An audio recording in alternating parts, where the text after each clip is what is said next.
లా social media చూస్తున్న మిత్రులందరికీ నమస్కారం.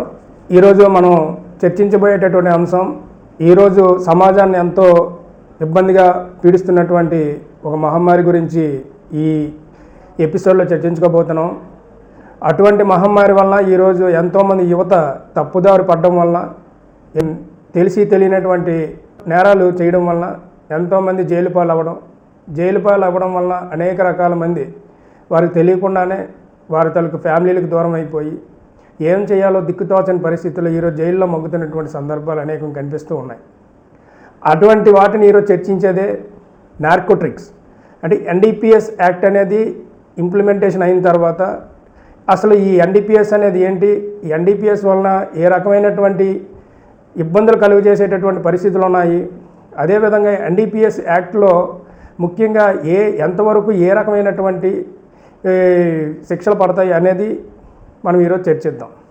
అసలు ఎన్డీపీఎస్ యాక్ట్ అనేది ఫస్ట్ మనం చూసినట్టయితే అసలు ఈ ఎన్డీపీఎస్లో చాలా క్లియర్గా వివరించారు.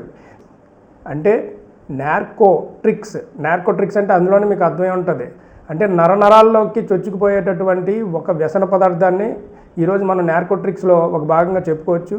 ఇది శరీరంలోకి చేరిన తర్వాత నరాల్లో ఇది మెదడులో ఉండేటటువంటి ఆలోచన శక్తిని, చేయవలసినటువంటి ప్రతి భాగాన్ని కూడా విచ్ఛిన్నం చేసి సైకో సబ్స్టాన్సెస్ అనేటటువంటి అంటే మీకు పేరులోనే ఉంది.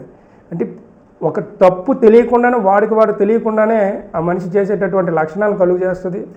ఇలాంటి పరిస్థితుల్లో ఉండేటటువంటి వ్యక్తులు అనేక రకాలైనటువంటి నేర ప్రవృత్తి కలిగినటువంటి వ్యవహారాలను జరపడం జరుగుతుంది.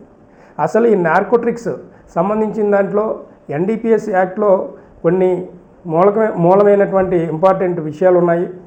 అవి ఈరోజు యువత తెలుసుకోవాలనే ఉద్దేశంతో పెడచెవిన పెట్టి అడ్డదారుల్లో తప్పుడు మార్గాల్లో డబ్బులు సంపాదిద్దాం అనుకునేటువంటి వ్యక్తులు ఇటువంటి వీడియోలు చూసి కొంచెం అవేర్నెస్ అవుతారని, అటువంటి వాటి జోలికి వెళ్లకుండా ఉంటారని చెప్పి ఈరోజు మీ ముందు ఈ ఎపిసోడ్ని ఉంచడం జరిగింది.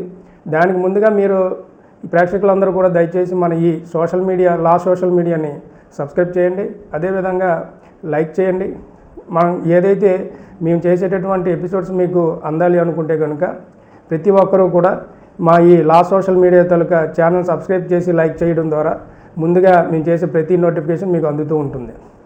అయితే ఈ ఎన్డీపీఎస్ యాక్ట్ అనేది ఎంత దుర్భరమైనటువంటి పరిస్థితుల్లో ఈరోజు ప్రజలు మగ్గుతున్నారు జైల్లో అనేది ఒకసారి ఆలోచించినట్టయితే, ఒక వ్యక్తి ఒక దగ్గర నుండి ఒక గంజాయి అనేటటువంటి ఒక పదార్థాన్ని తీసుకొని వేరే ప్రాంతానికి తీసుకెళ్లి ట్రాన్స్ఫర్ చేయడం ద్వారా లబ్ధి పొందే ప్రయత్నంలో భాగంగా పోలీసు వారి తాలూకా చెకింగ్లో దొరికిపోవడం, దానివల్ల వారు కటకటాలు పాలవడం జరుగుతుంది.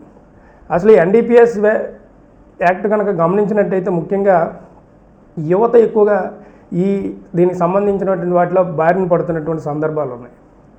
దీన్ని యువత ముఖ్యంగా గుర్తుపెట్టుకోవాలి. ఈ గంజాయి అనేది ఒక వ్యసన పదార్థంగా, ఒక సమాజానికి ఒక చెడు కలిగించేటటువంటి ఒక వ్యసనంగా తయారైంది. అయితే రెండు రకాలైనటువంటి వాటిలో శిక్ష అనేది ఇవ్వడం అనేది జరుగుతుంది. ఆ శిక్ష ఏ రకంగా పడుతుంది అనేది ఒకసారి మనం గమనించినట్టయితే, ఒకటి ఎన్డీపీఎస్ ఏదైతే గంజాయి ఉందో గంజాయి రవాణా చేసినా వాళ్ళు శిక్షార్హులు అవుతారు. అదేవిధంగా వారు సేవించినా కూడా దాన్ని గంజాయి సేవించిన వాళ్ళు కూడా శిక్షార్హులు అవుతారు. ముఖ్యంగా గుర్తుపెట్టుకోవాల్సినటువంటి విషయం, చాలామంది తెలిసి తెలియక వాహనాల్లో వారికి సహాయం చేద్దామనే ఉద్దేశంతో ఎక్కించుకోవడంతో వారు ఆ గంజాయికి సంబంధించినటువంటి మెటీరియల్స్ని ట్రాన్స్పోర్ట్ చేసేలో భాగంగా వారికి తెలియకుండానే ఈ ఎన్డీపీఎస్ యాక్ట్లో ఈ ఆటో డ్రైవర్లు కానీ, ట్యాక్సీ డ్రైవర్లు కానీ, లేదు బైక్కి సంబంధించినటువంటి డ్రైవర్లు ఎవరైతే ఉన్నారో వాళ్ళందరూ తెలియకుండానే ఈ కేసులు ఇరుక్కుపోవడం, వారు జైలు పాలు అవడం అయితే జరుగుతుంది. ముఖ్యంగా ఇందులో గుర్తుపెట్టుకోవాల్సింది, ఒక్కసారి ఎన్డీపీఎస్ యాక్ట్లో కనుక అరెస్ట్ అయితే వారికి నాన్ బెయిలబుల్, అంటే ఇంకా వాళ్ళకి బెయిల్ అనేది రాదు. బెయిల్ రాదు అంటే ఎప్పుడు బెయిల్ వస్తుంది? కోర్టు వారు ఉండేటటువంటి కంటెంట్ని ఆధారంగా చేసుకొని ఎన్నాళ్ళు అయితే దానికి మినిమం చూసుకుంటే ఎన్డీపీఎస్లో 6 నెలల పాటు బెయిల్ ఇవ్వకూడదు అనేటువంటి, అంటే 180 రోజులు పూర్తిగా జైల్లో ఉండాలి అనేది ఎన్డీపీఎస్ యాక్ట్ తాలూకా వివరణ.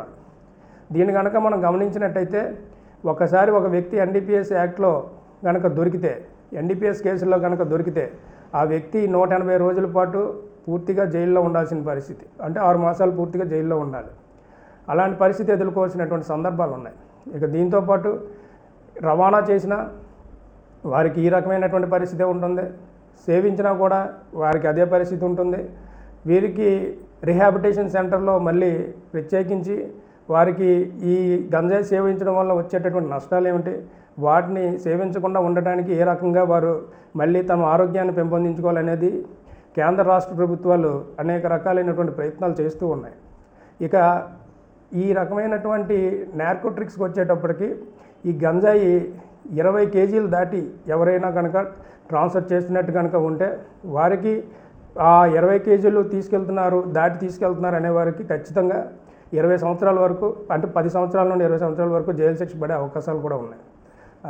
అదేవిధంగా ఒక్కసారి పట్టుబడితే అటువంటి వ్యక్తి తక్కువ మెటీరియల్లో కూడా ఉన్నా కూడా మినిమం 5 కేజీలు 10 కేజీలు ఉన్నా కూడా మినిమం 7 years to 10 years వరకు కూడా ఇంప్రిజన్మెంట్ వచ్చే అవకాశం కూడా ఉంది.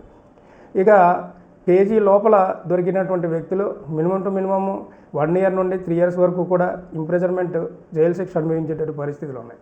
కాబట్టి మీరు ట్రాన్స్పోర్ట్ చేసి సంపాదించేదానికన్నా మీరు జైలుకి వెళ్ళడం వల్ల మీ ఫ్యామిలీలు రోడ్లు పడిపోవడంతో పాటు మీకు చట్టపరంగా మళ్ళీ బెయిల్ తీసుకుని బయటికి రావడానికి, మీ తరపున షూరిటీలుగా నిలబడడానికి అనేక రకాలైనటువంటి ఖర్చులు ఉంటాయి. కాబట్టి ప్రతి ఒక్కరు గుర్తుపెట్టుకొని ఇలాంటి కేసుల్లో ఇన్వాల్వ్ అవ్వకుండా ఉండడం మంచిది. ఇలాంటి వ్యసనాలకు దూరంగా ఉండాలని, ఉండడం వలన మీరు మంచి ఆరోగ్యకరమైనటువంటి వాతావరణంలో ఉంటారని, అదేవిధంగా మంచి భవిష్యత్తుని కలిగి ఉంటారని, మంచి అవకాశాలు వచ్చి మీరు అభ్యున్నతిలో ఉంటారని చెప్పి కోరుకుంటూ సెలవు తీసుకుంటాను.